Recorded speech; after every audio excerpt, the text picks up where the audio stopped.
Hello guys! Welcome back to another video. This is Ferliche TV.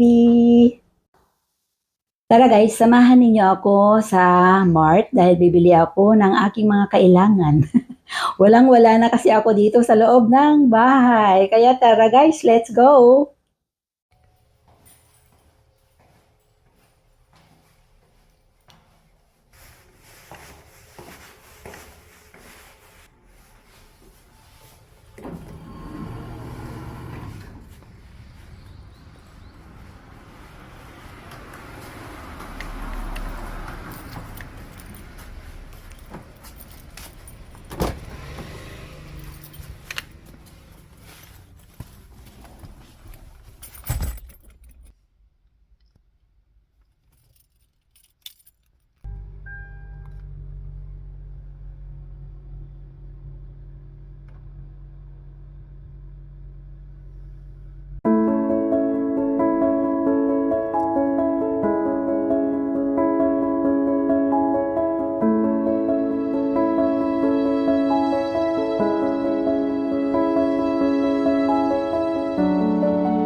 So, ayun guys, nandito na tayo sa bahay. Kararating ko lang at salamat sa Diyos sa paggabay niya sa aking pagdadrive papunta sa Mart hanggang dito sa bahay. At ayan lahat yung aking mga pinamili guys.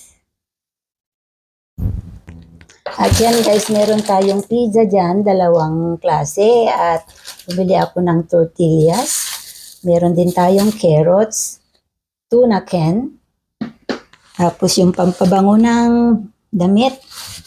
At ito yung Sprite. Mayroon tayong dalawang mushroom. At nakakita ako ulit ng kulitis. Bell pepper. At cherry tomatoes. At meron din tayo dito sa box na hindi ko pa natanggal. Ano siya? Yan, Bingray. Ano ba to? Parang Yakult siya. Bumili ako ng brown sugar dahil gagawa ako ulit ng biko. At yung ating milk. So, ayan guys, lahat yung ating mga pinamili. Ayan guys, magluluto pa lang ako ng aking lunch. Tinanghali na naman ako. Ito yung ating lulutuin, mushroom. May mushroom ako dito. At itong kulitis. Ito yung mga nabili natin kanina lang guys. Dahil iluluto ko na sila. Ayan, pinapakuluan ko pa lang yung soup niya. Nilagyan ko siya ng shrimp na maliliit, yung dried ba. Tapos kamatis at sibuyas. Dahil sa tinanghali na naman ako guys, is late na naman yung lunch ko. Lagi na lang akong late. Ayan, 12:35 na ng hapon. Lagyan muna natin ng ingredients yung ating sabaw ng niluluto. At ito yung ating ilalagay, yung beef powder, tapos yung patis na tuna patis. Ito yung ginagamit ko guys dahil hindi siya mabaho sa pagkain. At ito naman yung ating isda mamaya na aking ipiprito.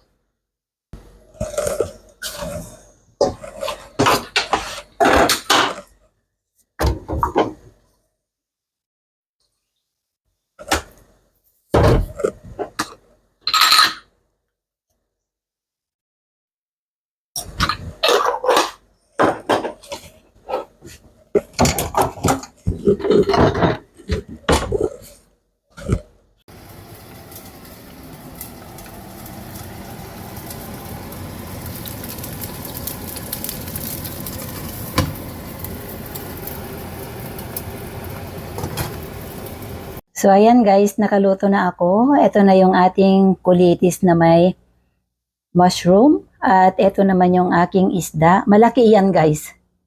Malaking size. At yung ang aking kanin na ang dami-dami. Ayan o, tingnan nyo.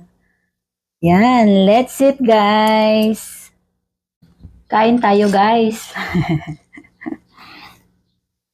Sarap kumain, kahit nag-iisa, masarap pa rin kumain.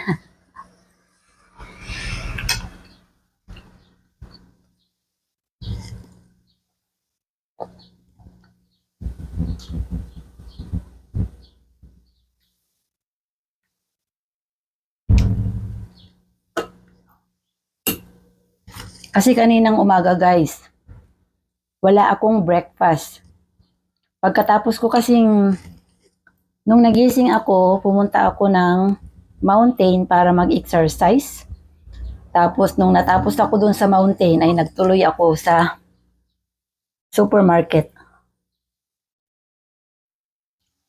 or sa mart para bumili ng mga stock ko. Wala kasi akong stock ba.